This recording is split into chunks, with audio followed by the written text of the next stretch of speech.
classic pair of scissors with a classic rope.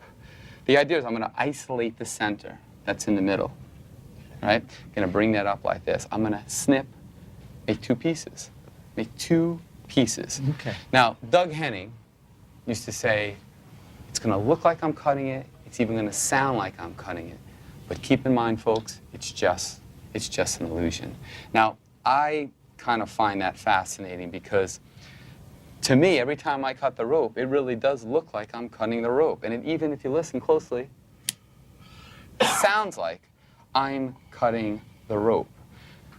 It even kind of looks like I'm cutting the rope there. Not too evenly. Yeah, but, not too evenly, but hey, you get what you pay for. So watch, I'm going to make a little knot. This. Make another little knot. Actually, it's a knot because I put two of them, two. The double knot. Yeah. You know what? Did you used to do this to the ladies? For the ladies, you used to cut the end off. Yeah, souvenir. It gets them every time. You always get a kiss when you do that. No, I'm serious. It really does work. You see, watch. Yeah, if I'm successful, it works. So now you have. I'm setting this up here. Work with me, folks. Work with me. You got to work with me. I'm just going to roll this up. You got to work with me, okay? Now, this is the concept here. I'm going to go like this, ask you to blow on it. Ooh, and look at that. The rope completely restored. Wow. Now, you may pull on that, you may pull on that, and may I get the lovely kiss. Thank you. But you know something? It was worth it. You can keep that. And you can keep that, too.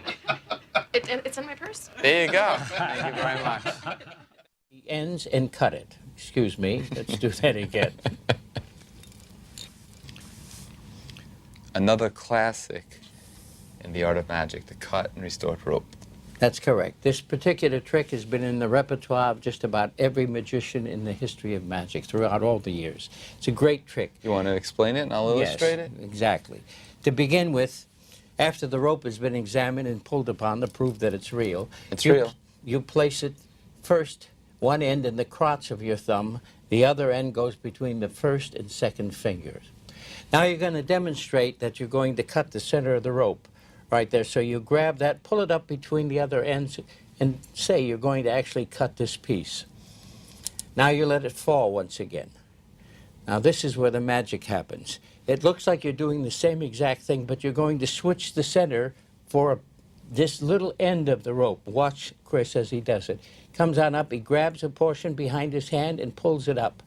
And as you can see now, all we're cutting is this end of the rope, just this little piece.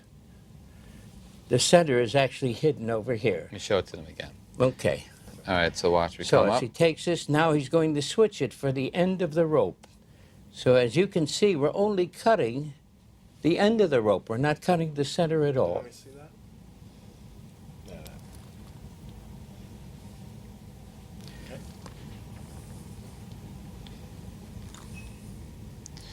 So from here Okay. to there. So now he's going to cut right here, and he allows these two ends to fall. And of course, from the front, it looks like you've just cut the rope into two pieces. Actually, what we really have, if you let go, is just a loop from the end of the rope around the center of the actual rope. Now he's going to tie that into a knot. Now you can be pretty free once you've tied the first knot. You tie a second knot to use up some more of the excess of the little rope. And when Chris does this, he likes to trim off the ends of the rope and give them as a souvenir. That way you could be on eBay. Just joking. And now once this is done, like all we have to do is get rid of the rope. And we're going to do that in a very simple manner. As you can see, this is a knot, but it's not really a knot holding the two pieces of rope. It's a knot that actually will move along the rope. No one's aware of that, but that's how we're going to get rid of it. Now, Chris will show you that. He's going to apparently wind the rope around his hand. But we're going to leave the shorter end Towards the bottom, because the less you have here, the quicker you'll get the knot off. Do that like this. So as he winds it around his hand, he's just sliding the knot, as you can see, as he's winding the rope around his hand until it comes off the end. Of course, no one's aware of that. It's coming off the end of the rope, and now there are several ways to get rid of it. One is to pick up the scissors, place them in your pocket, and as you do that, you get rid of the knot in the pocket also. There's another method which we'll show you, and that's after the knot has been taken off your hand. I got my magic wand there. Okay. The hand goes to the pocket to get his magic wand. He takes it on out, drops the knot off, of course, and taps the rope to cause the restoration to happen. There's still a third way. If you don't have a wand and not a pocket that'll take your scissors, you just unwind the rope. This is the best way, I think. Yes. See, unwind it. Don't let the audience see this. And of course, he actually touched the table and let it fall behind the table. Yeah, one more time. Boom. So I'm showing you what it looks like, but boom.